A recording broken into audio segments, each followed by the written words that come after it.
Magandang gabi po, Mang Ben. Tawagin niyo na lang po akong Roger. Tubong probinsya po ako. Hindi ko na po babanggitin ang pangalan ng probinsya namin para na rin po sa proteksyon at seguridad nito. Isishare ko po sa inyo yung experience ko nung napadpad ako sa pugad ng mga aswang. Isa po akong habal-habal driver, Mang Ben, dito sa probinsya namin. Maliit lang ang probinsya namin, kaya kabisado ko ang bayan at ang mga barangay dito. Isang umaga, Mang Ben, inutusan ako ng tatay ko na dalhin ang mga ani naming kopra sa bayan para ibenta sa namamakyaw nito. Kaya nagbihis ako at agad na tumungo sa kamalig para isakay sa habal ang 8 sako ng kopra.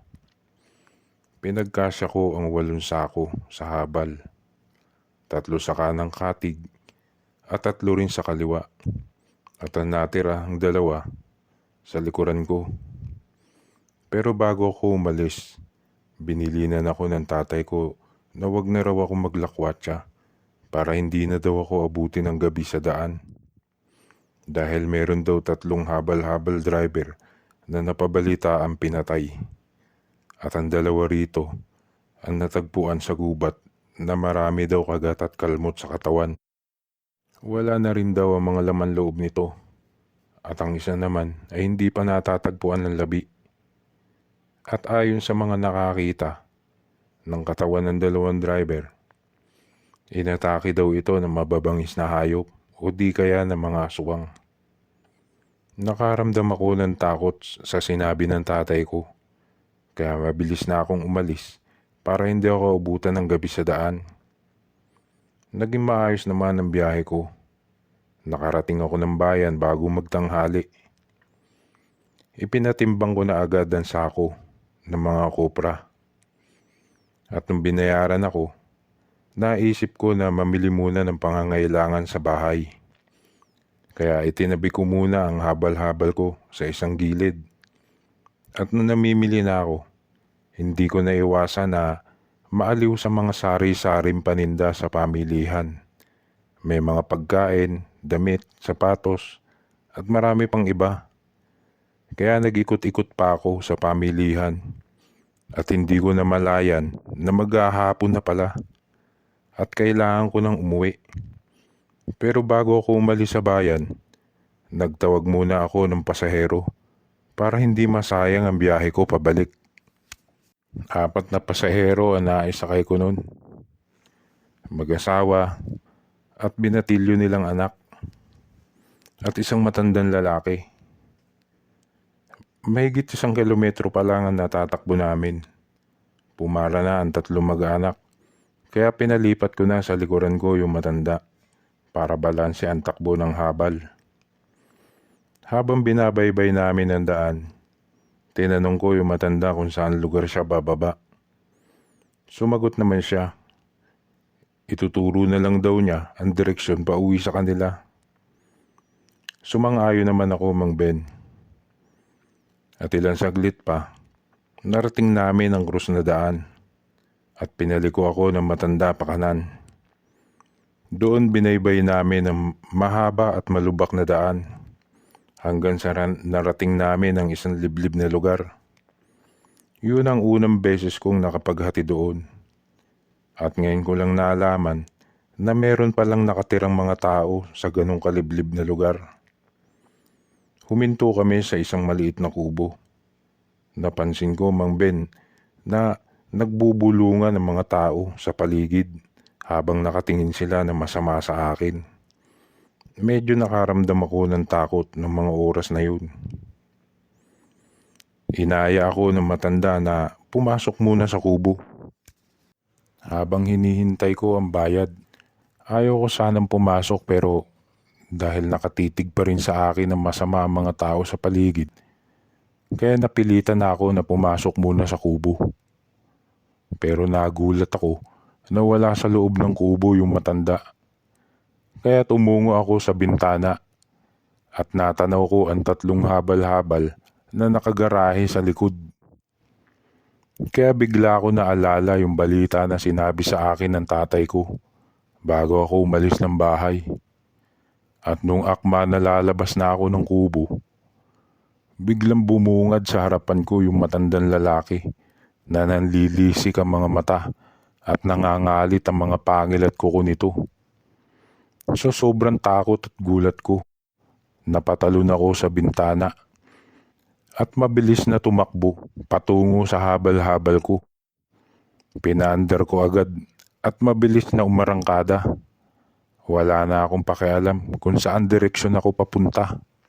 Medyo dumidilim na nun, Mang Ben, at paubos na rin ang gasolina ko. Pero tinuloy ko pa rin pag-arangkada. Hindi ko ininda ang malubak na daan. Basta ang mahalaga, makalayo ako sa pugad ng mga aswang. Nung nakalayo ako sa lugar, nagkumpiyansa ako na hindi na nila ako maaabutan. Kaya medyo binagalan ko muna ang takbo. At nang sa ganun, matipid ko ang natitira kong gasolina hanggang sa umabot ako sa krus na daan. Dumilim na ang paligid ng mga oras na yun. Tanging sinag lang ng buwan ang nagbibigay liwanag sa paligid.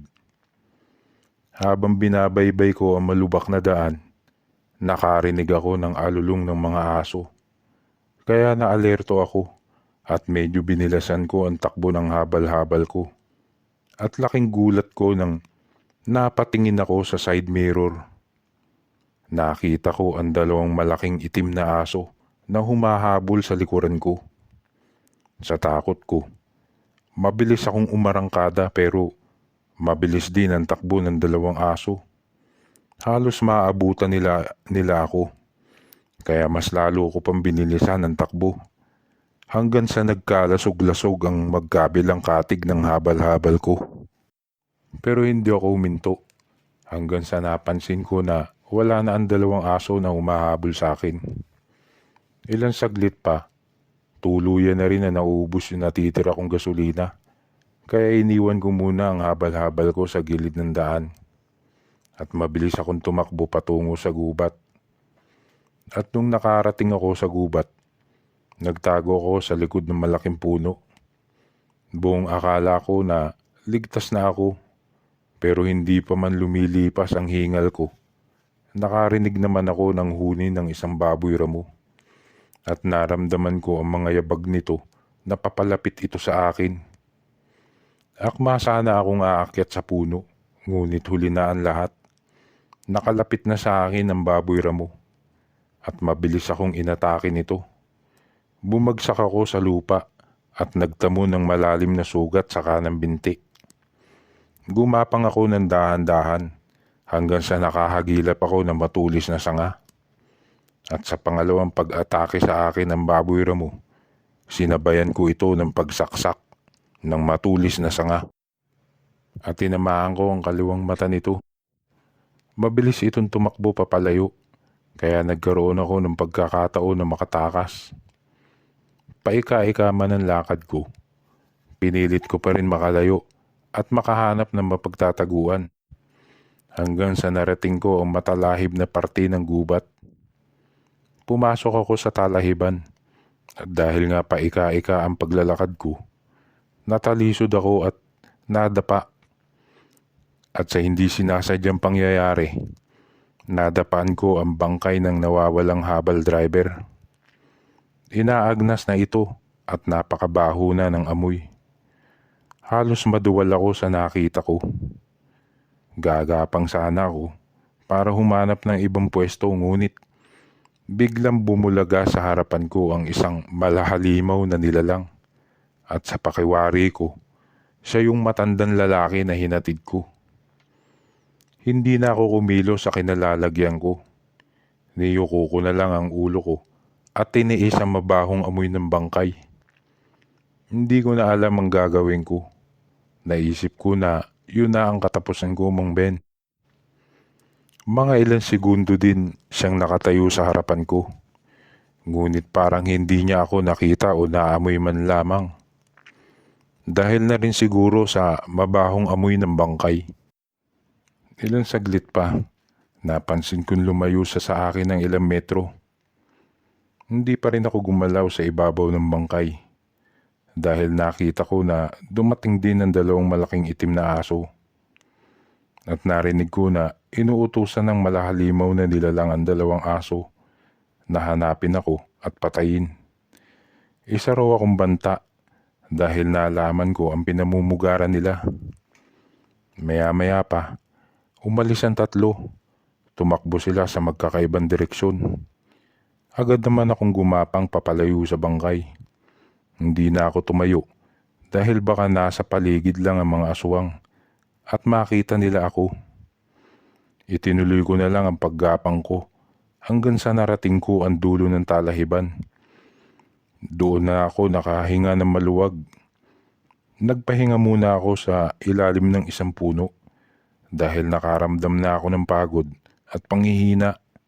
Siguro dahil na rin sa natamo kong pinsala sa kanang binti. Medyo napapapikit na ako nang may biglang narinig ako na sumisigaw ng pangalan ko. Kaya mabilis akong tumayo at sumigaw din ng saklolo. Dahan-dahan ako naglakad at sa di kalayuan, nakita ko ang tatay ko. Mabilis itong tumatakbo patungo sa akin at hawak nito ang mahabang itak. At nung nakalapit siya sa akin, biglang kinabig niya ako patabi. Sabay hataw ng hawak niyang itak. Wala akong kamalay-malay noon, Mang Ben, na nasa likod ko na pala ang isang malaking aso. Napatay ni tatay ang malaking aso dahil ilang beses pa niya itong hinataw ng itak. Ngunit naramdaman ko na may malakas na kalmot na tumama sa likod ko. Biglang lumabo ang paningin ko at nawalan na ako ng malay. Hindi ko na alam ang mga sumunod pang nangyari.